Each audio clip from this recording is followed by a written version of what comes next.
اس وقت ہم لوگ کھڑے ہیں جنگ خندق مقام پر یا غزوہ خندق کے مقام پر۔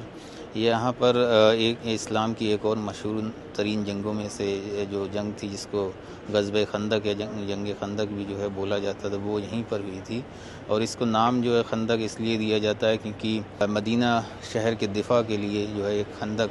تقریباً 3 کلومیٹر لمبی یا 3 میل لمبی، مجھے ایگزیکٹلی یونٹ ابھی یاد نہیں ہے، وہ اس کو یہاں پر جو ہے کھودا گیا تھا تاکہ جو ہے کفار مکہ جو حملہ ور ہوئے تھے ان سے جو ہے بچا جا سکے۔ اور اس جنگ کے وقت پر کیونکہ کفار مکہ جب مدینہ پر حملہ ور ان کی تعداد بہت زیادہ تھی، کہا جاتا ہے کہ تقریباً 10,000 کے آس پاس تھے، اور مسلمانوں کی تعداد بہت کم تھی، 2 یا 3 ہزار کے آس پاس تھی۔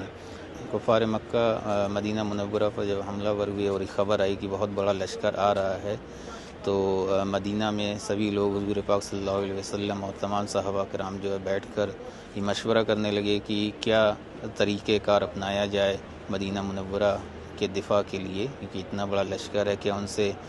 جنگ لڑی جائے یا پھر کوئی اور تدبیر سوچی جائے، کیسے کیا جائے۔ تو انہی میں سے جو ہے ایک صحابی کرام حضرت سلمان فارسی رضی اللہ تعالیٰ عنہ، آپ نے ویڈیو میں دیکھا بھی ہوگا کہ ہم ان کے باغ وغیرہ میں گئے تھے، انہوں نے ایک مشورہ دیا کہ مدینہ کے چاروں طرف جو ہے ایک خندق کھود دی جائے۔ تو بیسیکلی چاروں طرف تو نہیں، کیونکہ مدینہ جو ہے 2 طرف سے پہاڑیوں سے گھرا ہوا تھا، اور ایک طرف سے جو ہے یہودیوں کا ایک قبیلہ تھا، ان کی بستی تھی، وہ رہتے تھے۔ صرف ایک طرف سے ہی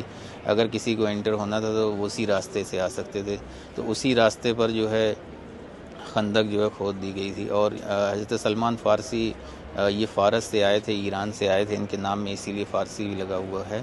تو انہوں نے وہاں پر دیکھا تھا کہ ایران میں جب کوئی جنگیں ہوتی ہیں تو لوگ جو ہے اپنے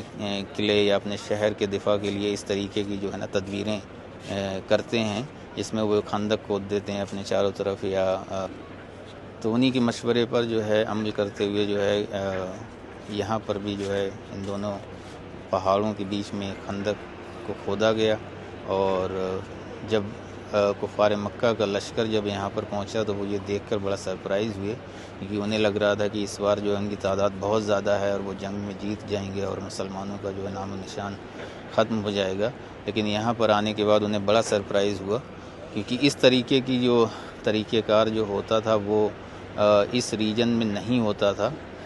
مدینہ یا مکہ میں جو جنگیں ہوتی تھی وہ لوگ آمنے سامنے سے لڑتے تھے اور اسی میں فیصلہ ہوتا تھا کہ کون جیتا یا ہارا،